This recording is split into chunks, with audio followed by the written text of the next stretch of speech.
저는 사실 이게 종부세 폐지 논란이 이제는 더 이상 동력 상실?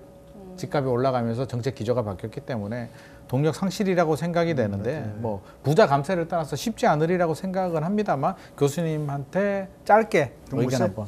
종부세 폐지. 종부세는 조정은 봐야죠. 맞춤형. 우리 뭐 전 정부나 이번 정부나 맞춤형 좋아하잖아요. 네네. 종부세 여러분 생각해 보시면 서울이 왜 이렇게 발전했죠?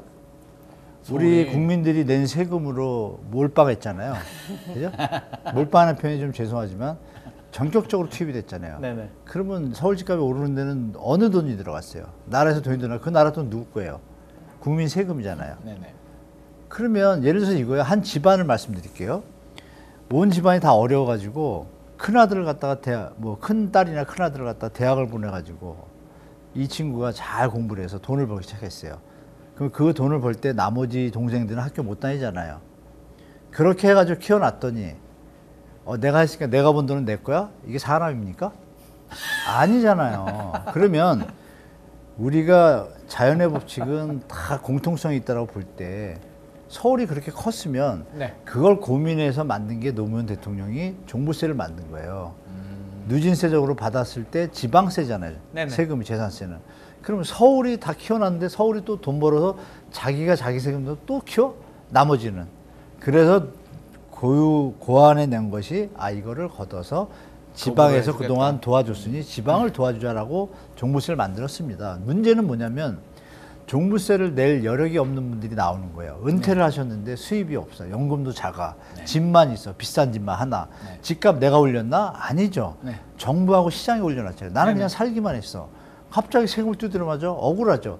이분들을 구제하는 방안이 역대 정부에 없었어요. 말만 얘기했지. 그럼 제가 드릴 말씀은 실소유자들. 종부세는 이 소유자 중에 내가 연금이 100만 원밖에 안 나서 종부세 나오면 낼 여력이 안 돼요. 그러면 무조건 세금 안 내고 돌아가실 때 받으면 되잖아요.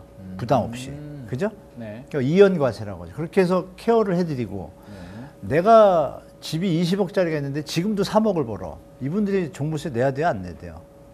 능력이 되니까. 내야 되죠. 좋은 지역에서 기반시설 다 좋은 데서 살고 있으면 그게 노블리스 오블리잖아요. 네. 그런 부분에서 종부세는 일부는 케어를 하고 없는 방향으로 가지고 능력이 없는 분들은 능력이 있는 분들은 더 내는 게 뭐가 문제인가요? 저는 큰 문제 없다고 보거든요. 저는 그렇게 말씀드리겠습니다.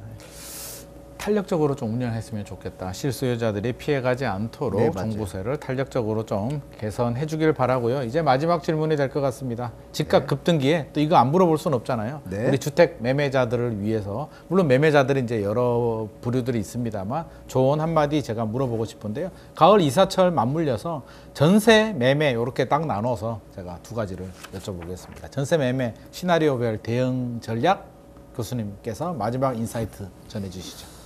전세부터 말씀드리면 전세는 정부에서 계속 좋게 얘기하면 잘 왔다 갔다 유지하고 있습니다. 아시겠지만 역전세 날 때 임대인 대출 뭐 이런 거 통하고 결국은 정부가 시장을 뭐 흔들고 있는 겁니다. 제가 볼 때 정부 정책이. 그러니까 전세 대출을 만약에 지금 쪼이는 모습이 나오는데요. 확실하게 쪼이면 어떻게 될까요? 전세 가격이 안 올라가죠. 네, 안 올라가면 매매 가격이 안정이 될 거고 그 부분에서 정부 정책을 좀 보시고서 움직이시기 바라고요. 뭐 입주 물량 가지고 얘기하는데 그거는 두 번째 요인입니다. 정부 정책이 어떤 거가 첫 번째 요인이고요. 매매 시장은 뭐 언제 사니 뭐 이런 얘기를 많이 하시는데 일단 무주택자분들은 가격을 좀 정하셔야 됩니다. 절대 자기가 부담하는 게 소득이 원리금 부담 상할 때 부담이 없는 선이라면 그건 아무 때나 사도 돼요. 능력이 되면. 고소득자들은 아무 때나 사도 됩니다. 제가 볼 때 큰 문제 없습니다.